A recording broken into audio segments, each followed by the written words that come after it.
Y vamos a saludar en este mismo momento al doctor Juan Falconi, quien está por la vía telemática a través de Ecuador en Directo. Doctor, gracias por acompañarnos. Bienvenido a este espacio. Jaime, buenos días. Muchas gracias a usted una vez más. Aquí con el gusto de estar en este espacio que es muy importante, muy trascendente para la audiencia y para el país. No veo a Carlita. ¿Qué pasó?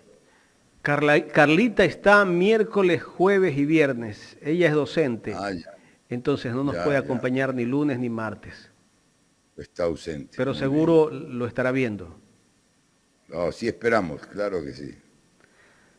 Doctor, antes de entrar al tema al cual lo convocamos para esta entrevista, ¿usted vio el altercado que se dio entre Esteban Torres y Carlos Rojas en Ecuavisa? Sí, vi un fragmento, de ahí me contrarió un poco y paré el canal, sí, lamentablemente. Hay periodistas, yo no sé si este chico de Ecuavisa está un poco en esa línea, que no entrevistan, no conversan, debaten. Y lo que él estaba haciendo era debatiendo con el asambleísta Torres, ¿no? Era casi que un debate que se puso en un tono agresivo en algún momento. Rojas no tenía, que estaba confundiendo su rol de entrevistador a interpelador. Él estaba interpelando al diputado Torres, ¿no? Entonces, no me gustó, la verdad. Recordemos un fragmento para tener su comentario, doctor. Es importante tener su comentario. ¿Cómo no? Eficaces, por ejemplo, asambleísta Torres, que Virgilio Saquicela sea el más interesado en juiciar a Lasso pensando en asumir una presidencia interina, por ejemplo, no es para ponerse a pensar que más allá de un juicio político sobre la verdad, lo que se busca es una intentona golpista. Usted claramente actúa como abogado este rato del presidente de la República. Y permítame decir, no, es que usted le está fallando a la verdad a los ecuatorianos. En el caso de un enjuiciamiento político al presidente, no asume el presidente de la Asamblea, asume el vicepresidente. La Constitución es clara. Entonces, claro, porque vieron la firma en el comunicado del doctor Saquicela, comienzan ya con esas teorías de la conspiración. Falso, ecuatorianos. La Constitución es clara. Y en el caso de un enjuiciamiento al presidente y una eventual destitución, que para eso hay que pasar mucho tiempo, muchos filtros, quien asumiría sería el vicepresidente de la República, no el presidente de la Asamblea. Ahí está lo que justamente le dice el asambleísta Torres, ¿no? El otro le dice que quien quiere ser presidente es Saquicela. La respuesta es clarísima, no ha lugar a duda. Y además llama la atención realmente ese comentario, porque no era ni siquiera pregunta, era más un comentario. Para eso es el vice, y hay vice en muchísimas instancias, en muchísimas instituciones. El vicepresidente de la República, el vicerrector, el vice, infinidad de posiciones que antes había vicealcalde. La primera función del vice de algo en cualquier institución es reemplazar al titular. Y eso es, pues para eso hay un vicepresidente, no hay un presidente interino, ni mucho menos, ¿no? Eso ha ocurrido, que sí ha ocurrido cuando se ha pasado, por ejemplo, de una dictadura a un sistema en la transición a un sistema democrático, ¿no? Doctor, yo recuerdo sus expresiones en algún momento, no sé si fue en Ecuavisa o Teleamazonas, que las dio hace muchísimos años, cuando usted se refería a los medios del Grupo Isaías. Usted los describió como cloacas con parabólicas. ¿Cabe todavía esos términos? Está en buena memoria, bueno, pero mucha gente lo recuerda. Está en la línea, pero eran cloacas con antena. Exacto. Sí. Bien, doctor. Pasemos ahora sí al tema al cual lo habíamos convocado, sobre la situación del Consejo de Participación Ciudadana y Control Social. Nos gustaría que nos diga dónde están las violaciones legales del Consejo de Participación Ciudadana y Control Social sobre la situación que está atravesando esta institución. Mire, voy a tratar de hacer un resumen, Jaime. Yo quiero diferenciar entre lo que podría ser las violaciones legales de parte del Consejo como tal o de parte de ciertos miembros.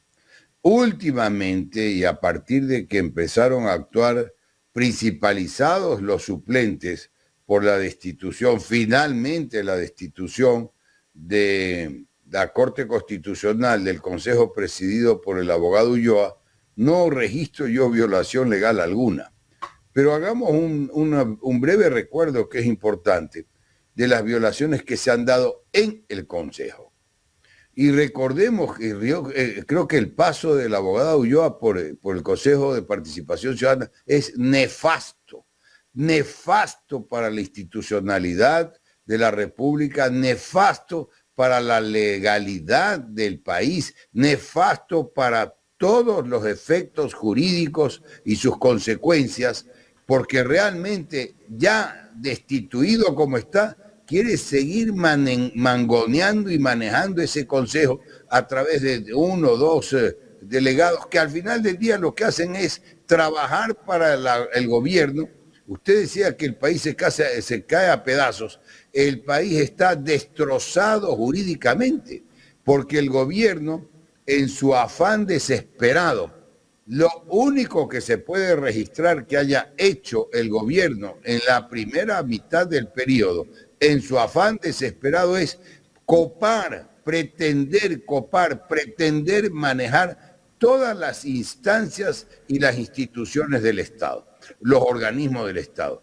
El Consejo de Participación es pues ya grotesco, ¿no? Porque Ulloa empezó por tomarse la presidencia de ese consejo cuando defenestraron a la ingeniera Almeida y se posesionó con la policía. ¿Desde cuándo en un país que vive bajo el imperio de la ley y de la legalidad tiene que ir la policía a tomar posesión de un funcionario? Se arrogó esas funciones, defenestró y defenestraron con 2 o 3 consejeros más, con 4 en total eran, por la mayoría que hicieron, a la ingeniera Almeida, que era la presidenta legítima de ese organismo que se denomina Consejo de Participación Ciudadana y Control Social, ¿verdad? Ahí empezó ese paso del abogado Ulloa por el Consejo, que lo sigue mangoneando con sus delegados, desde ahora destituidos desde afuera. Y todo eso para trabajar para el gobierno. El gobierno se tomó y quiso tomarse el Consejo de la Judicatura, la Procuraduría General del Estado, el superintendente de bancos que quería. Acuérdense esa frase de una grabación que le decía al superintendente de bancos González: el presidente no quiere que estés en la terna. Pero lo había puesto, pues, y este es un asunto serio. El Estado se maneja con seriedad, no con rencillas, con arrepentimientos inútiles, ni con lágrimas de cocodrilo. Eso es lo que hay que tener presente. El país no es que está destrozado jurídicamente. Ya no se sabe qué rige, qué no rige, qué ley vale, qué ley no vale, ¿verdad? Y entonces volvamos al Consejo en concreto. Después que este Consejo fue destituido por la Asamblea, para tratar de hacer un resumen, plantearon una acción de protección que le tocó conocer a un juez el Lindao de la Concordia. Este declaró con lugar esa absurda, si no tenía ni siquiera competencia territorial, una absurda acción de protección, y el mismo abogado Ulloa declaró y dijo ante la prensa que habían desistido de la planteada en Quito. En total son, lo dice el último fallo, la última providencia, el último auto, siete acciones de protección por todos lados, a ver con cuál le resultaba. Cuando la Ley de Garantías Jurisdiccionales y Control Constitucional prevé una sola acción de protección.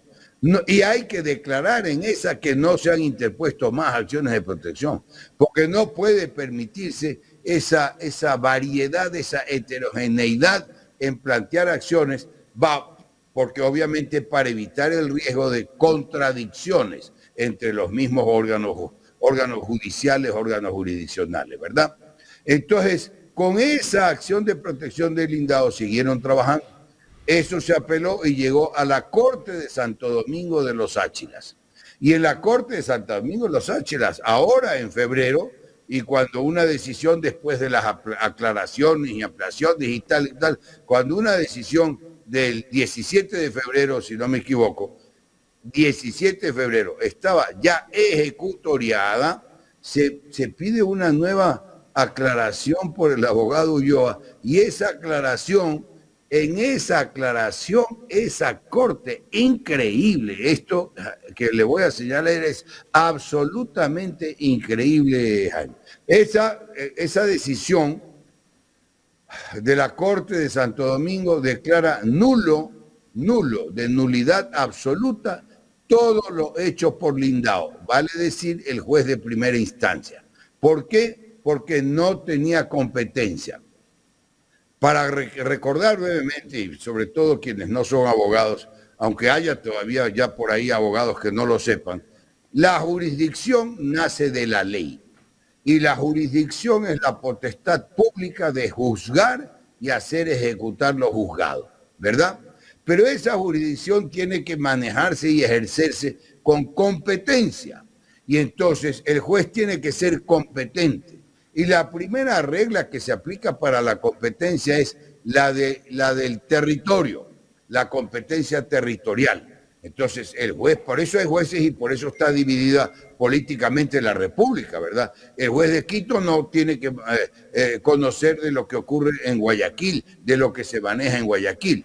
Aparte de que hay la competencia por convención, por convenio, que se le dé competencia a un juzgador que normalmente no la tenía. Porque la competencia territorial usted nos quiere decir que ese juez no era competente, porque no era ese juez no era competente porque no estaba dentro del territorio.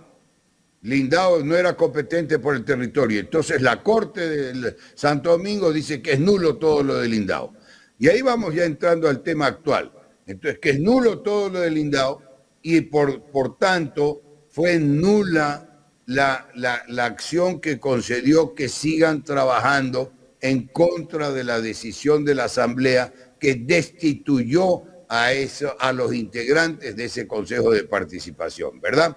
Y lo que es nulo y los actos que devienen de algo nulo también son nulos, pues. Un acto nulo no puede generar actos válidos. Esto ya más que derecho es lógica, ¿verdad? Pero es derecho, y es que el derecho es lógica. Cuando no es lógico vienen las contradicciones y ahí tiene que haber decisiones, ahí hay interpretaciones, etcétera. Pero el derecho es lógico, ¿verdad? Entonces, todo lo que hicieron, entonces todas las resoluciones que tomaron desde que fue destituido ese consejo que presidía Ulloa son nulas, ¿verdad? Y en esto, ya cuando esto está terminado, pero sin que haya sido materia de esa litis, o sea, en un auto, porque no es una sentencia, sino un auto resolutorio, sin que haya sido materia de esa controversia, de esa litis, la destitución original, sino ya destituidos, el actual Consejo declara con lógica que los actuales integrantes del Consejo de Participación, que todo lo que había hecho a partir de la acción de protección el Consejo que presidía Ulloa era nulo, pues, porque fue declarado nula esa acción de protección que plantearon ellos para mantenerse contra la decisión y la destitución de la Asamblea en el cargo. Pero esta Corte de Santo Domingo lo dice ahora, no fue materia de la litis como no podría haber sido nunca, porque eso es actual, esto es en febrero, ¿sí me explico? ¿Y cómo podía en esa época, cuando se planteó la acción de protección, suponerse, imaginarse que habría, primero, que pues, la Corte iba a decir que era nulo todo lo del lindado? Segundo, que el nuevo Consejo iba a declarar nulas las resoluciones efectivamente nulas adoptadas por el Consejo de Participación que presidió Ulloa cuando fue destituido, ¿verdad? Entonces, eso no era materia de la litis. Si el actual Consejo dictó nulas esas decisiones, pues entonces podría haberse planteado otra acción, otro expediente, otra reclamación, otra demanda. pero no en la misma que ya había terminado con un autorresolutorio en febrero pasado de este año, un autorresolutorio que además ya estaba ejecutoriado a cambiar algo que no fue materia de salitis. Ese es lo que la doctrina procesal llama un auto extra petita, no era tema de controversia en eso, como no podía hacerlo. Y la Corte, que decía que el juez era incompetente, también era incompetente por la materia. Hechos, ¿cómo podía adivinarse cuando empezó la acción de protección ante el juez Lindao de la Concordia, que más adelante otros integrantes iban a declarar nulas esas decisiones que había adoptado el Consejo Destituido? Ese es tan sencillo como esto, eso es así de claro y sencillo. No entiendo cómo puede haber jueces, salvo una consigna especial de la que el agente sea Ulloa, una consigna especial del gobierno para haber declarado la nulidad. A su vez, casi que puede parecer un juego de palabras, todo el país va a perder el juicio de tantas nulidades, la nulidad de lo resuelto por el actual Consejo de Participación Ciudadana declarando la nulidad de las decisiones tomadas por el Consejo Destituido. Y hay otro principio de derecho que es básico, ¿no? Que lo accesorio sigue la suerte de lo principal. Ese es un axioma jurídico. Y si entonces era nulo lo que hizo el juez de la Concordia, obviamente todo lo que derivaba de eso tenía que haber seguido siendo nulo, ¿verdad? Entonces, es tan sencillo como eso, Jaime. No, realmente el sistema jurídico ecuatoriano está tan venido a menos, está destrozado, porque además, ¿qué ocurre? Cuando la Corte de Santo Domingo dice esto, hace pocos días, la semana pasada, hace pocos días, viola escandalosamente el principio constitucional del debido proceso. O sea que esto es, por donde lo mire, es inconstitucional, ilegal, bárbaro. Esos jueces deberían ser destituidos porque han incurrido también en error inexcusable. La Corte de Santo Domingo, ¿cómo va a pronunciarse sobre algo que no era ni materia de la litis, ni había existido a la época en que se planteó la acción de protección, que es por la que llegó, y habiendo sido incompetente desde el principio? La Corte dice que el juez de primera instancia de la Concordia, Lindao, era incompetente, y ellos tampoco eran competentes para resolver un tema que de haber sido efectivamente nulo, porque no serían existentes todos estos principios de que los actos que devienen de un acto nulo son nulos también, porque doctor, no es que se validan. Doctor, la Corte ¿y quién tenía que resolver este tema? Termino la idea con esto, mi estimado Jaime, si no le importa. La Corte dice, para terminar en ese análisis brevísimo, que también vale destacarlo, la Corte, para justificar, dice la Corte de Santo Domingo, que los actos estaban consolidados, los actos que había hecho el Consejo de Participación presidido por Ulloa. Y para que los actos estén jurídicamente consolidados, tienen que partir o de una ley o de un fallo firme, de una sentencia firme, pero no de la ilegalidad, pues. O sea, sino, entonces, ¿qué rige en el país? La ilegalidad. Adelante, Jaime, por favor. Le decía, ¿quién debe resolver este problema ahora? ¿Quién debió resolverlo? Usted dice que no es la Corte de Santo Domingo.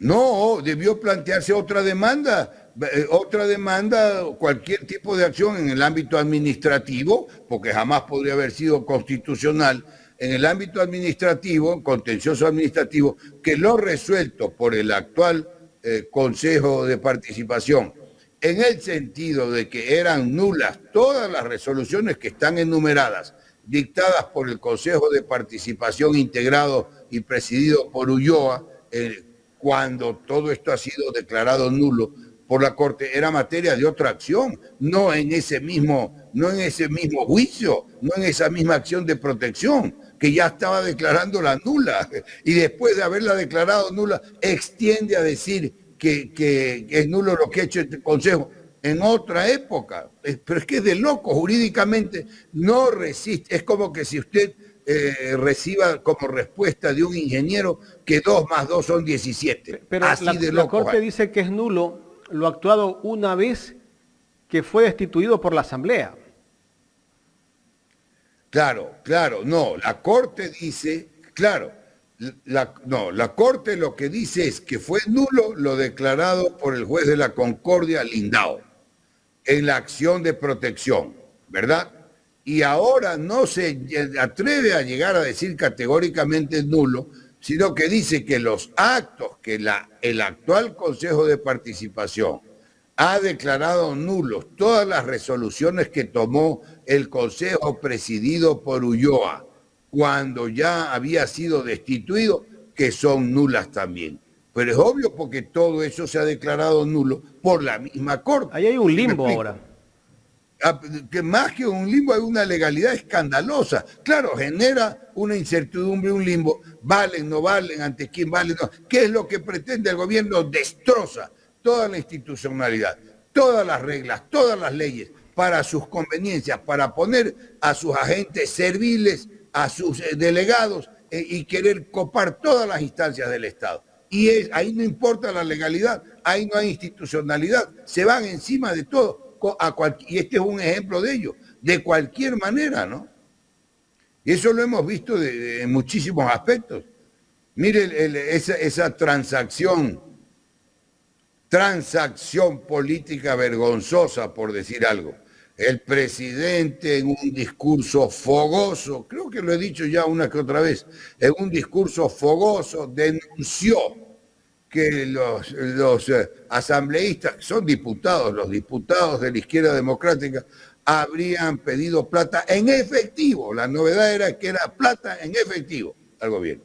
Y que inclusive quien fue candidato, el señor Herbas, si no me equivoco, le había dicho que le perdonen unos impuestos. Ante la presión en el país, ¿cómo puede decir esto el presidente? Tuvo que presentar la denuncia escrita ante la Fiscalía. Y cuando se iba a votar en el juicio político contra el Consejo de la Judicatura, pues nada menos que desistió de la denuncia y la izquierda democrática votó en contra del juicio político, o sea, no por la censura, sino en contra de la censura del Consejo de la Judicatura, porque el de esa época el gobierno lo quería mantener. ¿Qué más absurdo? Es que esto políticamente, doctor, no sería casi creíble en otras partes, ¿no? ¿Sí o no? Es vergonzoso lo que está pasando en la política de nuestro país, ¿no? Ver a partidos políticos que dicen ser de izquierda, que están del lado del pueblo, pero en estos momentos, como en el caso del juicio político, los vemos que bailan de un lado y del otro. Son como la India María, ni de aquí ni de allá. Están donde está el poder, allí están.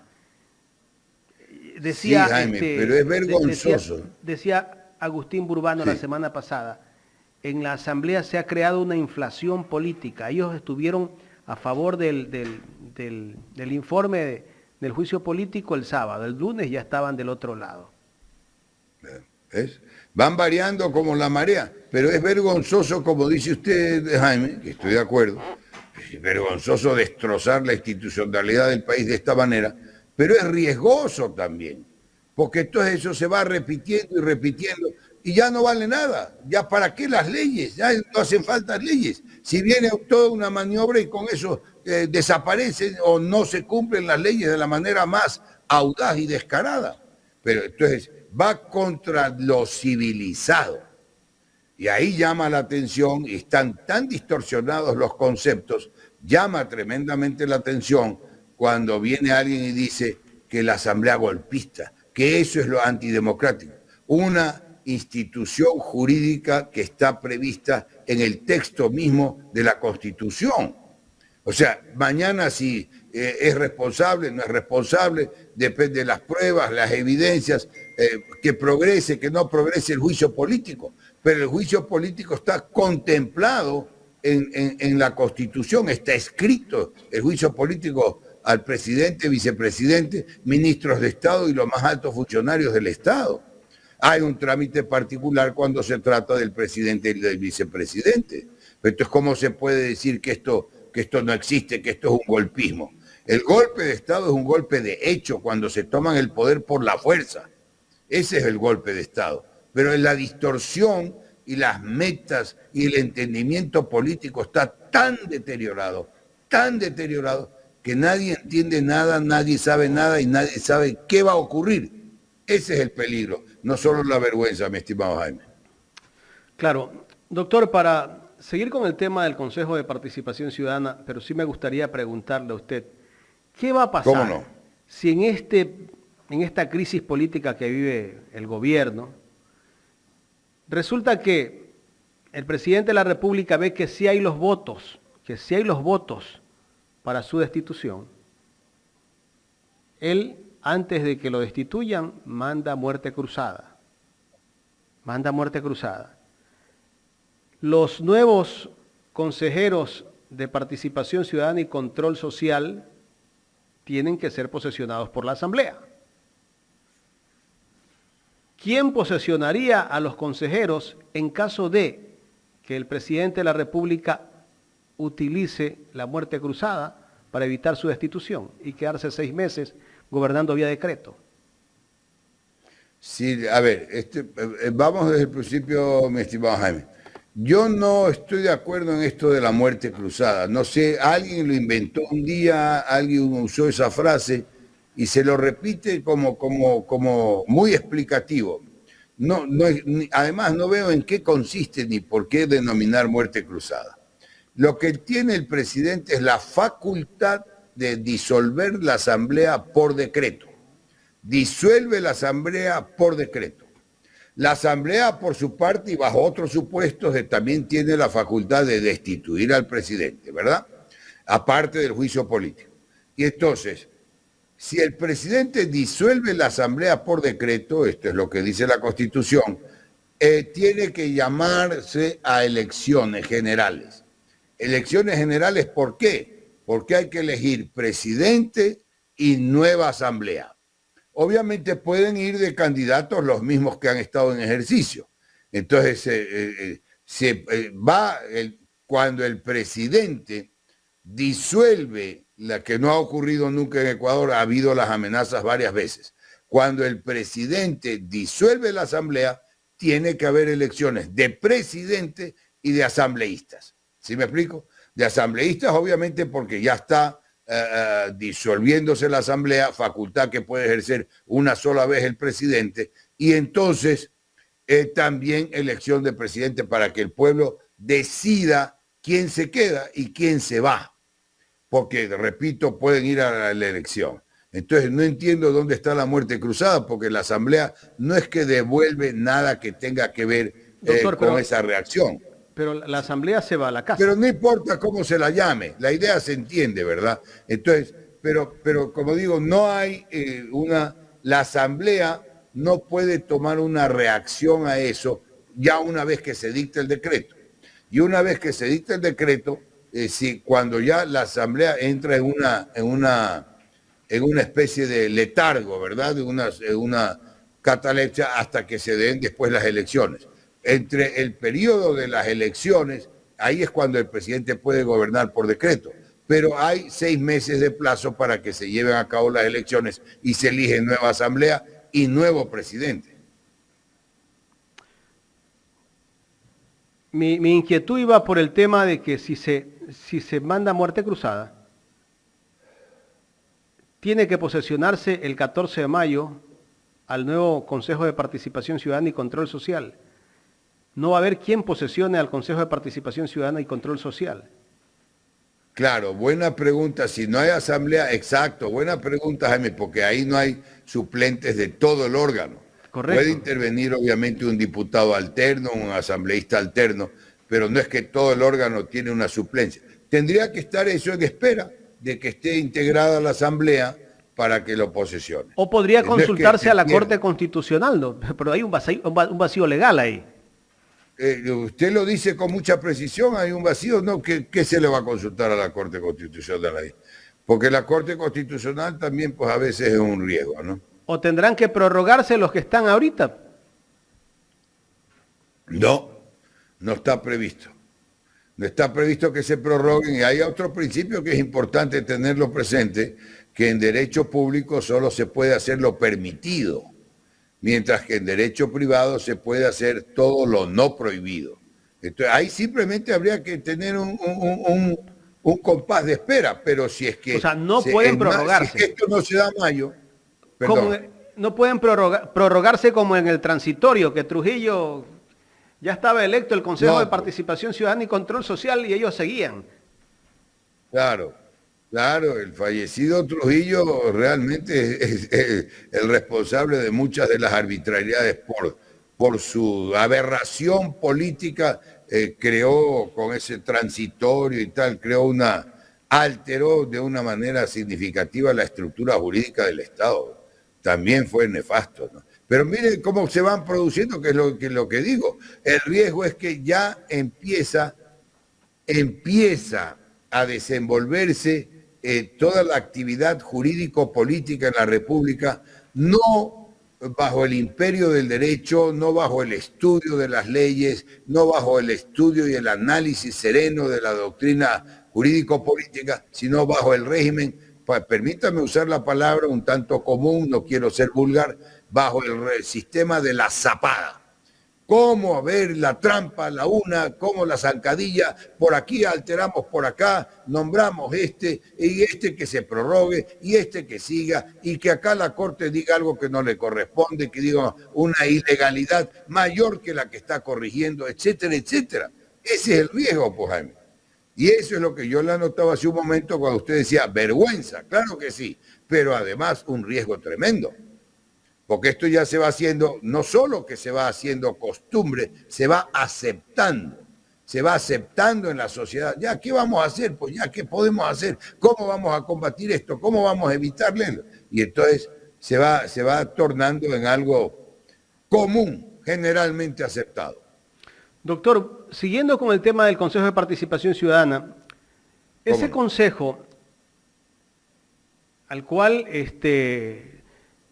lo invalidaron desde que la Asamblea lo destituyó, resulta que también posesionó alguna autoridad de control, me parece un superintendente de bancos.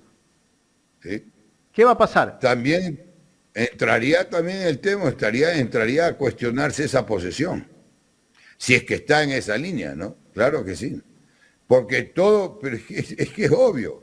Y no aplica, le repito, esa teoría que usa la Corte de Santo Domingo, en lo que revisé brevemente su decisión, ese auto, cuando ya estaba además ejecutoriado el auto resolutorio en lo de fondo, no aplica la situación jurídica consolidada. Eso es para actos válidos, a partir de una ley o de una sentencia firme. Entonces, si no hay una ley, una sentencia firme, los actos nulos siguen siendo nulos, como nulos son las cosas que se derivan de ellos, pues porque sí es apenas lógico, pues ¿sí me explico? No.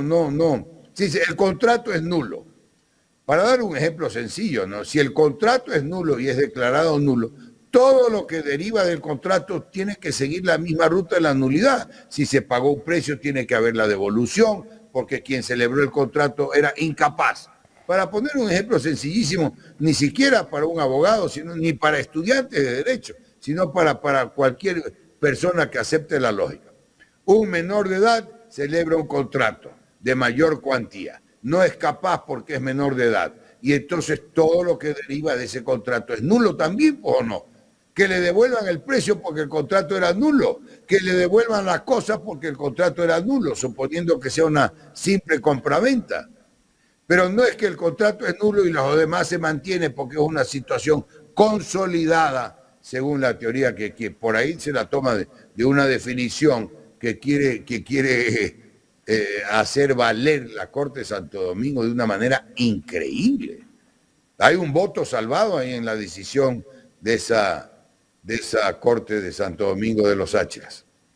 Doctor, entonces, eso es así, dice, ¿no? Jaime, ¿no?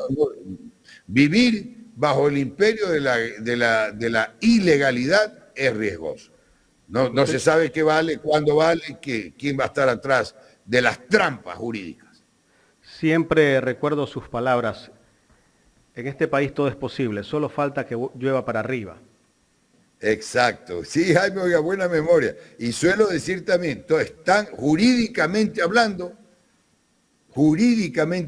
es un país donde lo imposible es lo probable. Ahí resumimos esto. Y ya solo falta que llueva para arriba. Exacto. Jurídicamente hablando es eso. Doctor, me gustaría tener su criterio sobre el tema del juicio político. ¿Usted cree que hay las suficientes causales para el juicio político al presidente de la República?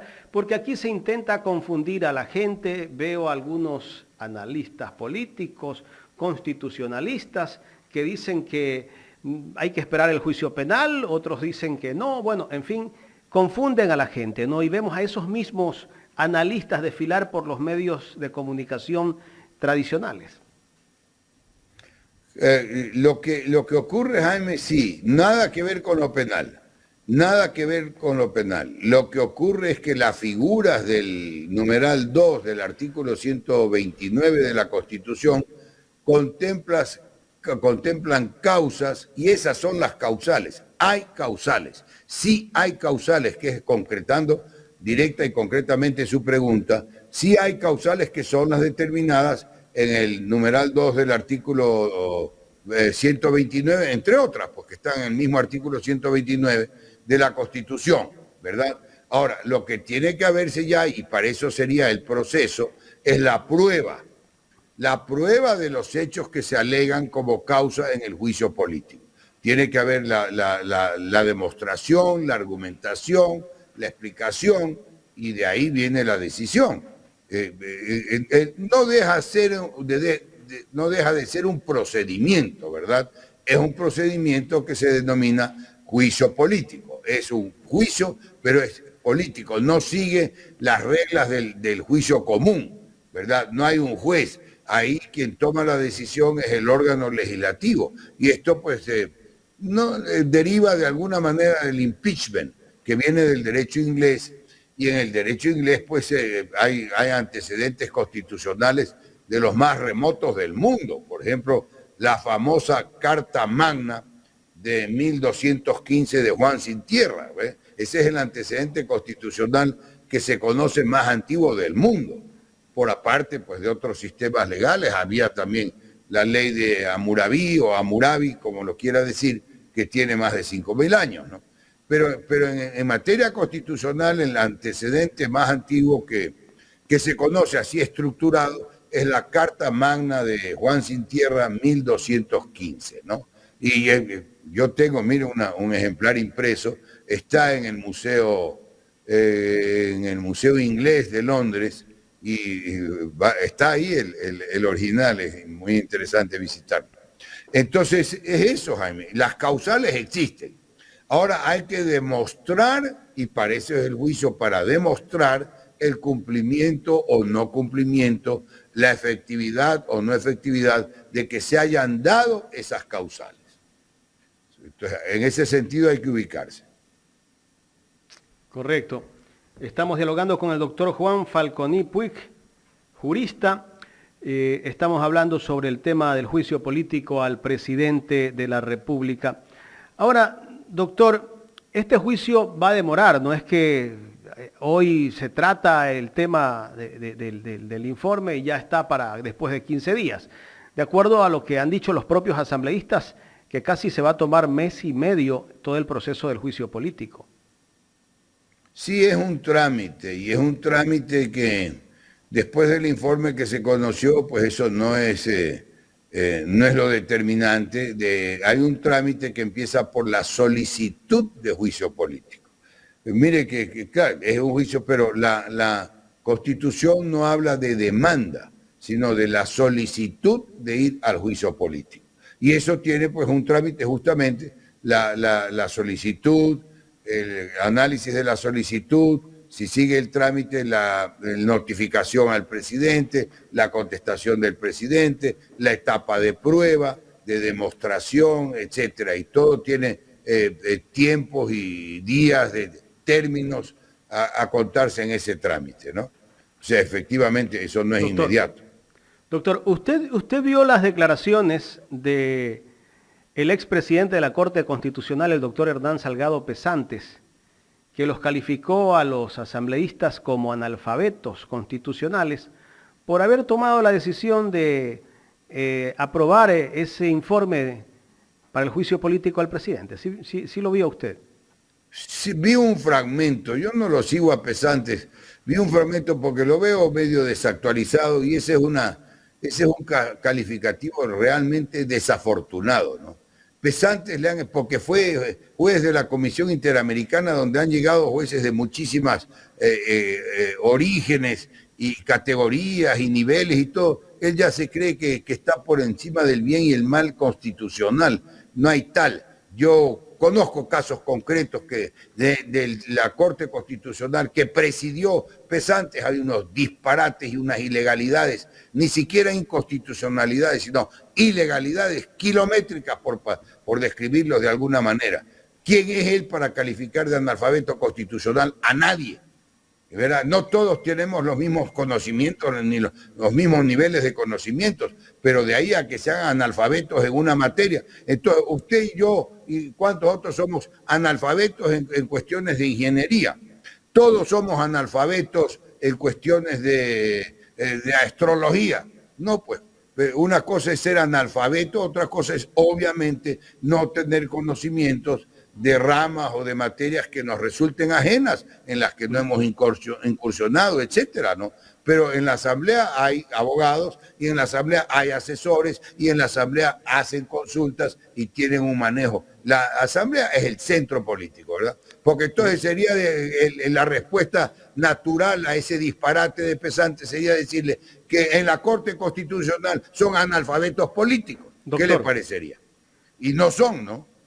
Entre los casos que usted en este momento nos hace recordar, está ese candado que le puso a lo actuado por Julio César Trujillo, pues que nadie puede revisar todo lo que hizo Trujillo y su combo. El regreso de Ecuador al CIADI. Se puede revisar, claro, eso es otro absurdo. Porque alguien dijo, este acto no será nunca más revisable. Pues eso se lo modifica y se lo cambia, pues. También se lo puede cambiar, pues. ¿Quién ha dicho que para permanentemente y para toda la posteridad algo sea irrevisable? Porque le digo, hay cosas dadas, terminadas, eso es otra situación, pero es cuando ya no son susceptibles de revisión. Por ejemplo, usted tiene una sentencia para ir a los procedimientos, la sentencia ejecutoriada, final, pone cosa juzgada.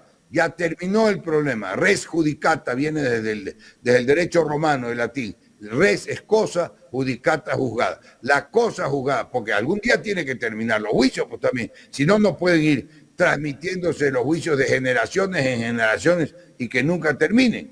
Pero, sin embargo, una sentencia ejecutoriada puede ser revisada bajo ciertos supuestos específicos, como por ejemplo, y el nombre lo indica, por un recurso de revisión. Porque diga usted, se condena a una persona y después aparecen unas pruebas que no se conocieron en ese juicio y se demuestra que esa persona no es culpable.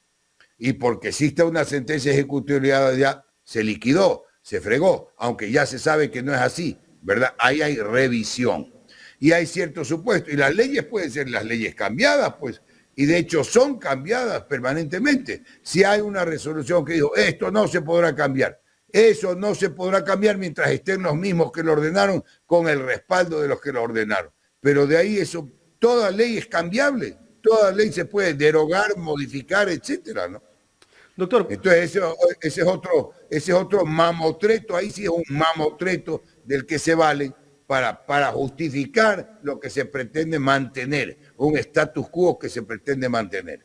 Doctor, ¿por qué pusieron ese candado constitucional al caso del transitorio? Sí, porque así lo diseñó Julio César Trujillo. Y Julio César Trujillo, ya le digo, uno de los graves problemas... ¿Perdón? ¿Qué ocultaban? ¿Qué ocultan todavía? Esa es la una. ¿O qué querían que no ocurra en el futuro?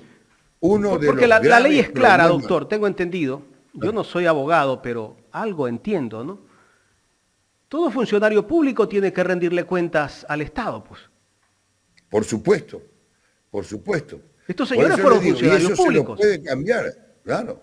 Por supuesto, es que antes que ser abogado hay que tener lógica, ¿verdad? Hay que ser lógico. Y la verdad es que que ese es otro de los graves riesgos con estos mecanismos, estamos queriendo matar la inteligencia en Ecuador. Porque ¿verdad? mañana, hay gente que... perdón que interrumpa nuevamente, mañana Sí, o pasado, doctor, resulta que viene un presidente de la República y también le ponen un candado por 20 años que nadie puede revisar lo que hizo un presidente de la República. Se podría dar porque ocurrió con un Consejo de Participación Ciudadana y Control Social. Claro, claro, pero eso, yo por eso suelo decir que en realidad cuando hay unos defectos graves en las leyes o en las decisiones judiciales, llámese sentencia, llámese auto, ¿verdad? Cuando hay un ingrediente emotivo o de tendencia en cualquier sentido, digo usted, pues aberraciones jurídicas, filosóficas, políticas sobre todo, salen unos elementos totalmente distorsionados. Miren, eso es lo que fueron las decisiones de Trujillo. Y esas son las decisiones que estamos viendo ahora. Se justifica todo por mantener todas las instancias del poder a favor del gobierno. No, pues. No importa que se vayan encima de las leyes. No importa que se viole esto, que se altere el principio jurídico de aquí y de allá. No, la cosa es que todo tiene que ser copado por el gobierno. Y entonces ahí se dan las inconsistencias, ahí se dan las contradicciones, ahí se dan las barbaridades jurídicas, ahí se da la incertidumbre. Una de las grandes ventajas de someternos a un régimen legal es que haya certidumbre de cuáles son las reglas del juego aplicables, las reglas del juego político, las reglas del juego civil, las reglas del juego en materia contractual, en lo que fuere, en cualquier ámbito, las reglas del juego administrativas. Mire, a partir de la Revolución Francesa pasamos de súbditos a ciudadanos. ¿Y cuáles son las reglas del juego? ¿A quién se le ocurriría regresar? Y de esas reglas que pasamos, que fue la inspiración y lo que se fue desarrollando, el derecho administrativo surge también luego de la Revolución Francesa, porque antes de los derechos de los ciudadanos había la voluntad del rey, y eso se fue modificando, ¿verdad? Y entonces no podemos ahora regresar a antes de la Revolución Francesa porque haya un sujeto que ocupe coyunturalmente la presidencia de la República, la jefatura del Estado, y que quiera imponer su voluntad contra todas las reglas dadas, porque quiere copar lo que no estaba previsto, ni está previsto, copar todas las instancias y posiciones del poder público. No, y que dedique toda su gestión a eso, a copar todas las posiciones del poder público, tenerlas todas con súbditos serviles, serviles a esa posición. Ahí surgen los problemas que estamos viviendo y que están notando, Jaime, ¿verdad? No se sabe qué vale. Doctor, quiero agradecerle por haber aceptado conversar con Ecuador en directo. Siempre es importante conversar con el doctor Juan Falconi en este espacio y tener un criterio de un analista como el doctor Juan Falconi Puy. Gracias, doctor. Yo siempre soy quien agradece, mi estimado Jaime, es una grata oportunidad y yo sí creo que queda claro que son opiniones personales con base, obviamente, en los conocimientos jurídicos, pocos o muchos que tenga, en el estudio de la historia, en el criterio honesto y sincero que con todo gusto ante usted lo comparto con su audiencia. Muchísimas gracias al doctor Juan Falconi Puig, jurista. Hemos conversado con él sobre el tema del Consejo de Participación Ciudadana y Control Social y otros temas de coyuntura.